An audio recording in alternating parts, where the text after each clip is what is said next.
Hello everyone, কেমন আছেন সবাই? অবভিয়াসলি আশা করি ভালো আছেন। তো আপনাদের জন্য এমএসআই ভিডিও ব্লগ চ্যানেল আরো এনাদের একটি ব্র্যান্ড নিউ ভিডিও। তো রমজান মাস পুরোটা মাস কাটলো, কোনো রকম ভাড়া ছিল না। তো আজকে আর একটা নতুন একটা আমরা ভাড়া পাইছি, সেটা হচ্ছে ঈদগাঁও মাঠের মানে প্যান্ডেল সাজানোর জন্য, প্লাস বলতে গেলে ডেকোরেশনের কাজ। তো ওইখানে ডেকোরেশনের মিস্ত্রিরা কাজ করতেছে, আমি যত বাঁশ ছিল সবকিছু নামাই দিয়ে আসছি। তো এখানে মানে রমজান মাস 28 রোজা। তো এখন দুপুরবেলা যেহেতু অনেকটা রোদ দেখতে পারতেছেন, তো এখন আমি একটা মানে যে রাস্তার সাইডে একটা সৌন্দর্যময় একটা জায়গা আছে, সেখানে অলরেডি মানে বসে রয়েছে আর কি। আর এখানে ঈদগাঁও মাঠের কাছাকাছি আমি চলে আসি, দেখতে পারতেছেন মানে অনেকক্ষণ রেস্টে আসছিলাম। টোটাল 4 থেকে 5 জন এখানে কাজ করতেছে, মানে অনেক বড় একটা প্যান্ডেল হবে, মিনিমাম 16টা সামিয়ানা হবে। তো মানে আমি সবকিছু দেখাইতেছি, আপনারা দেখলেই বুঝতে পারবেন। এই যে রাস্তার সাইডে দেখতে পারতেছেন বাঁশ এখানে ফালায় রাখছি। তো এখানে বাঁশ এখান থেকে নিচে মানে দুই সাইডে বাঁশ রাইখা দিছি, তার কারণ হইতেছে হচ্ছে যে বাঁশগুলা সেগুলো যদি মাঠের ভিতরে নিতাম তাহলে ওদেরকে মানে মাপ ঝোপ প্যান্ডেল করতে একটু বেশি পরিশ্রম হইতো। এই কারণে আমরা এগুলো মাঠের আগে বাইরে সাইডে রাইখা দিছি, যাতে জানি যখন মন চায় তখনই জানি কাজ করতে পারে। যে দেখতে পারতেছেন এই যে কাজ দেখেন এখানে প্রায় কমপ্লিট, মানে যে সবাই রোজা রয়েছে, 4-5 জন লোক কাজ করতেছে এখানে, 5 জন লোকই ধরে রোজা রয়েছে।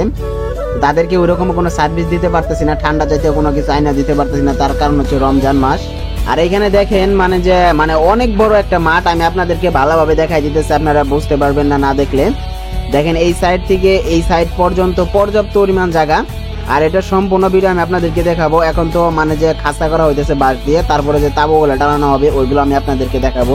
তো এদের মধ্যে থেকে আবার একজন বলতেছিল যে সে ওযু করবে, নামাজ পড়বে, সেজন্য তার জন্য কিছু পানির ব্যবস্থা করতেছি আমরা এখানে, যার জানে সে এখানে থেকে ওযু করে এখানে নামাজ আদায় করতে পারে। তার কারণ হচ্ছে এখানে ঈদগাঁও মাঠ, এখানে নামাজ পড়ার মতো একটা জায়গা আছে।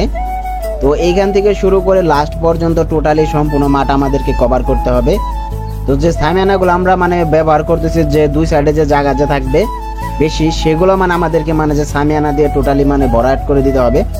যে বাইরে জায়গা থাকবে আমি বাইরে জায়গা আপনাদেরকে দেখাবো, এবং কি যে প্যান্ডেল সেটা আমি আপনাদেরকে দেখাবো। আর এই যে দেখেন যার কথা বলতেছিলাম, যে বর্তমান আমাদের এখানের যে সব থেকে ডেকোরেশন মিস্ত্রি, বড় মিস্ত্রি, তো সে দেখেন এখানে ওযু করতেছে। ওযু করার পর এখানে নামাজ আদায় করবে, 5 ওয়াক্ত নামাজ পড়ে। ঠিক আছে, জিনিসটা দেখে আমার খুবই ভালো লাগছে। আর ওরা সবাই মিলে ঝিলে কাজ করতেছে। আর ফাইনালি দেখতে পারতেছেন আজকে হচ্ছে 29 রোজা।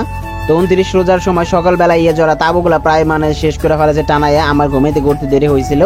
তো সেইখানে আমি শুরু থেকে দেখাইতে পারি নাই, তো যতটুকু সম্ভব আমি আপনাদেরকে দেখাইতেছি।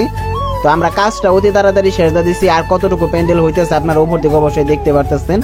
মানে যে রোজা থেকে ওরা আরো 3-4টা কাজ করতেছে, আমাদের কাজটা সকাল সকাল করে দিতেছে ওরা, মানে যে সেহরি খাওয়ার পরপরই আমাদের কাজটা ওরা স্টার্ট করছে, যাতে না আমাদের কাজটা অনেক তাড়াতাড়ি হয়। তারপর আমাদের কাজ করে অন্য দোকানদারের কাজে যাবে ওরা। তো এটা শুনে সব থেকে বেশি ভালো লাগছে। প্যান্ডেলটা কেমন হয়েছে অবভিয়াসলি আপনারা কমেন্টে জানিয়ে যাবেন। আর ডেকোরেশনে কে কে কাজ করতেছেন এখন বর্তমানে ঈদের মধ্যে, তো এটাও কমেন্টে জানিয়ে যাবেন। তার কারণ হচ্ছে যারা সাউন্ড সিস্টেম প্লাস ডেকোরেশনে দুই ক্ষেত্রে ভাড়া মারে, তাদের ভাড়ার মানে জি থাকে না, কমতি থাকে না, তারা অবশ্য সব ক্ষেত্রে ভাড়া পায়। আর যে তাবুগুলা দিছি ডেকোরেশনের, তো এগুলো কেমন হয়েছে এটা আপনারা কমেন্টে জানাবেন। আর ঈদের পরে পর্যাপ্ত সাউন্ড সিস্টেমের ভাড়া আছে, যে ব্লগ ভিডিওগুলো আপনাদেরকে অবশ্যই আমি দিব। আর এখন আপনারা প্যান্ডেলটা দেখতে পারেন, আগে তো মানে খাঁচা করা ছিল প্যান্ডেলের, ওইভাবে বোঝা যায় নাই। তো এই যে দেখেন মিস্ত্রি কাজ করতেছে, ওর নাম সিয়াম। ঠিক আছে, ও নতুন সাউন্ড সিস্টেমের দোকান দিতে চাইতেছে, ও বলতেছে যে আমাকে পুরাতন মাল কিনে দিতে। তো সবগুলাই মানে যে একসাথে কাজ করে, মানে ইয়াং বয়সেরই, আমাদের সেম বয়সেরই। তো যে প্যান্ডেলটা হচ্ছে আগে এটা দেখেন অনেক বড় বিশাল প্যান্ডেল। তবে এটা নিজেদের এলাকা, মানে যে আমাদের যে মাঠটা ঈদগাঁও মাঠ, এখানে মানে অনেক সংখ্যক লোক, আমাদের গ্রামটা অনেকটা বড়, যে কারণে এত বড় প্যান্ডেল করতে হয়। আর এখানে কাজ এই যে দেখেন, এই যে এখন যে ক্যামেরাটা দূরে দেখেন, এটা প্যান্ডেল ব্যতীত বাহিরের সাইডেও এতটুকু জায়গা থাকে, যে জায়গাটুকু আমাদেরকে কভার করতে হয়। এই জন্যই আমাদের তাবুগুলা অনেকটা বেশি লাগে। তো কে কে মানে যে এই ঈদের মানে যে মাঠ সাজানোর কাজ পাইছেন ডেকোরেশনের, অবভিয়াসলি কমেন্টে জানিয়ে যাবেন। আর হচ্ছে ঈদের ব্লগ ভিডিও আসবে, এবং কি সাথে সাথে তার সাথে ঈদের মধ্যে কি কি সাউন্ড সিস্টেম, ভাড়া গাড়ি, সবকিছু ব্লগ ভিডিও আসবে, এবং কি কাকে নতুন মাল বানিয়ে দিচ্ছি ওগুলো সমস্ত কিছু ভিডিও আসবে। অবশ্যই আপনারা চ্যানেলটা সাবস্ক্রাইব করে রাখবেন। তো আজকের এই ছোট্ট ব্লগ ভিডিওটা আপনাদের জন্য ভিডিও করছিলাম, যদি ভালো লাগে অবশ্যই আপনারা কমেন্টে জানাবেন।